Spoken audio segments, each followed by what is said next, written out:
बहू, आते समय मायके से पैसे लेते आना। निशा तैयार होकर अभी स्कूल रवाना हो ही रही थी कि इतने में मनीष की आवाज आई। निशा, जल्दी इधर आओ, देखो मम्मी की तबीयत खराब हो गई है। निशा कमरे में गई तो देखा मम्मी जी अपने सिर पर पट्टी बांधे बैठी हुई थी। वो फटाफट रसोई में गई, चाय बनाकर ले आई और चाय बिस्किट देकर उन्हें दवाइयाँ दी। उसके बाद निशा अपने बैग उठाकर स्कूल जाने लगी तो मनीष ने रोका। अरे, तुम कहाँ जा रही हो? यहाँ मम्मी की तबीयत खराब है, तुम्हें तो घर पर होना चाहिए। अगर उन्हें किसी चीज की जरूरत पड़ी तो आज की छुट्टी ले लो। निशा ने वही दरवाजे पर रुककर कहा। मनीष जी, मम्मी जी को सिर्फ सिर दर्द हो रहा है। मैंने उन्हें दवाइयाँ दे दी हैं और वैसे भी आज शनिवार है, आपकी और सुभी की छुट्टी है। घर पर आप और सुभी मौजूद तो हैं ना? फिर मुझे रुकने की क्या जरूरत है? अरे कैसी बहू हो तुम? यहाँ सास की तबीयत खराब है और तुम्हें स्कूल जाने की पड़ी है। पता नहीं जब से मायके से आई हो ऐसा क्या नौकरी करने का भूत सवार हुआ है। मनीष ने थोड़ा नाराज होते हुए कहा। अरे बेटा, रहने दो, तुम लोग शांति रखो। खुद की बेटी होती तो दर्द होता, बहू से क्या उम्मीद करें। विद्या जी ने भी अपनी तरफ से दो बात बोल दी। इतने में सुभी ने भी कहा, भाभी छुट्टी कर लोगी तो ऐसा कौन सा नुकसान हो जाएगा आपका?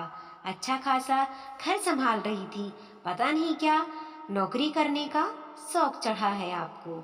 मेरी मम्मी की जगह अगर आपकी मम्मी होती तब भी क्या आप छुट्टी नहीं करती? सुबह की इस बात ने निशा को झकझोर कर रख दिया। एक पल के लिए उसकी आंखों में आंसू आ गया। ऐसा लगा जैसे उसे कुछ याद हो आया हो। वो पलटकर अंदर आई और अपना बैग सोफे पर रखा। उसे बैग सोफे पर रखते देखकर सबको तसल्ली मिली कि चलो अब निशा छुट्टी करने को तैयार हो गई। पर निशा मनीष के पास जाकर खड़ी हो गई और उससे बोली, ठीक है मनीष जी, मैं आज छुट्टी कर लेती हूँ, पर आज की जो मेरी तनख्वाह कटेगी उसके पैसे आपको देने पड़ेंगे। तुम्हारा दिमाग तो ठीक है, क्या बकवास किए जा रही हो तुम? मनीष ने नाराज होते हुए कहा। हाय राम, बहू तुम्हारी कितनी ओछी सोच है। भला सास की सेवा के लिए छुट्टी लोगी तो उसके पैसे तुम हम लोगों से लोगी। यही संस्कार सिखाए तुम्हारे माता पिता ने तुम्हें? पित्याजी ने हैरानी से मुंह पर हाथ रखते हुए कहा। तो निशा ने पलटकर कहा, नहीं मम्मी जी, ये संस्कार मेरे माता पिता ने नहीं दिए हैं, ये तो कुछ दिन पहले आप लोगों ने मुझे दिए थे। याद है आपको या याद दिलाऊं? उसकी बात सुनकर वहां मौन पसर गया।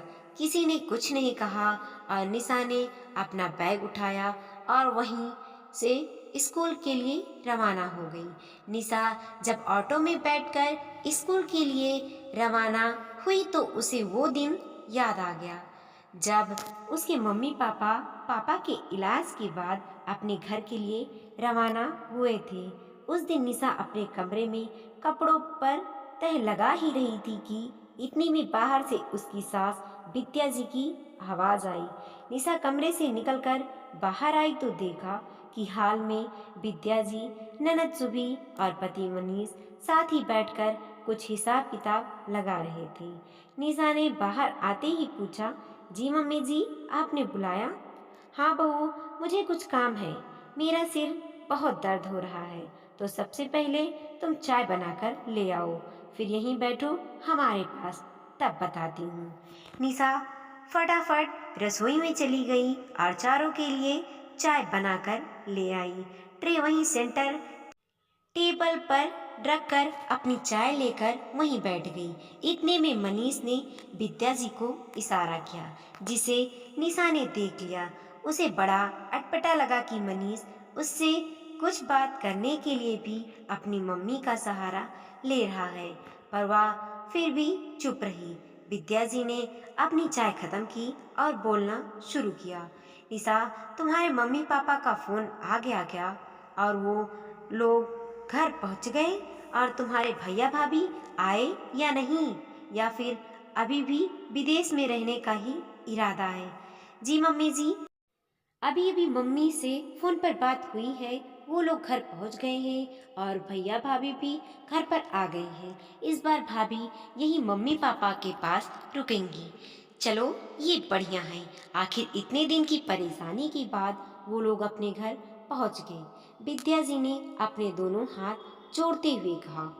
फिर थोड़ी देर मौन रहने के बाद विद्या जी ने कहा, देख बहू, मुझे बात घुमा फिरा कर करना तो आता नहीं है, इसीलिए सीधे सीधे बात कर रही हूँ।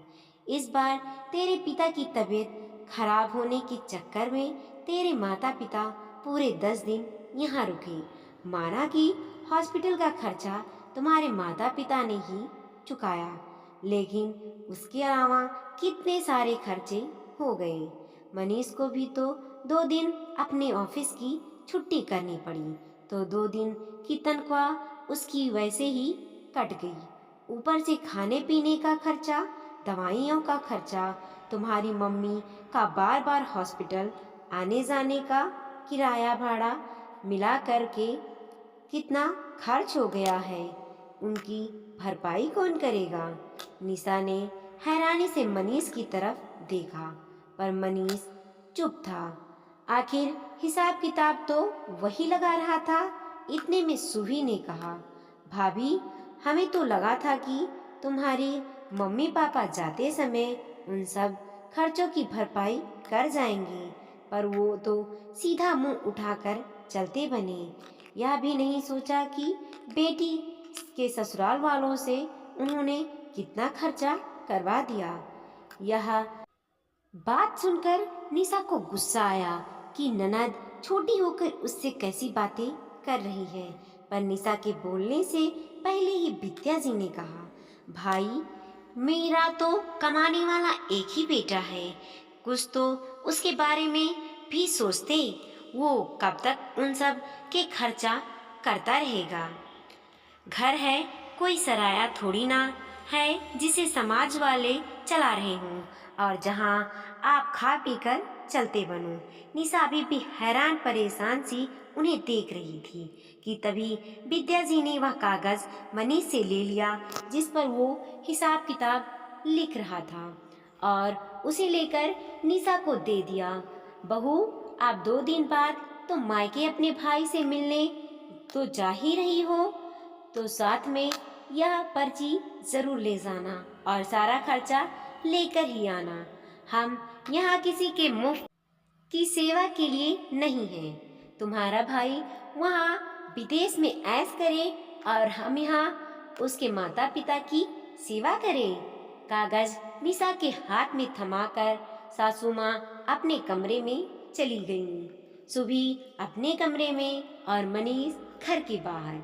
निशा हैरान परेशान सी उस कागज को देख रही थी। निशा ने कागज को खोलकर बड़े गौर से देखा।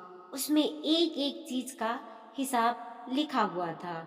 मनीष ने 2 दिन की छुट्टी की थी, उसकी तनख्वाह, आने जाने पर खर्च हुए पेट्रोल का हिसाब, मम्मी के हॉस्पिटल आने जाने का किराया, 2 बार मनीष फल लेकर गया था उसका हिसाब, निशा अपने पापा से मिलने गई उसका हिसाब, मम्मी ने यहाँ क्या खाया, यहाँ तक कि हॉस्पिटल की कैंटीन से मनीष मम्मी के लिए जो चाय दूध लेकर गया उस तक का हिसाब उसमें लिखा हुआ था। कुल मिलाकर के 6,270 रुपये का हिसाब था। इस बारे में निशा ने मनीष से बात करने की कोशिश की तो उसने भी विद्या जी की बात को ही सही ठहराया। अरे, बहन बेटी के घर का लेते नहीं बल्कि उन्हें देते हैं।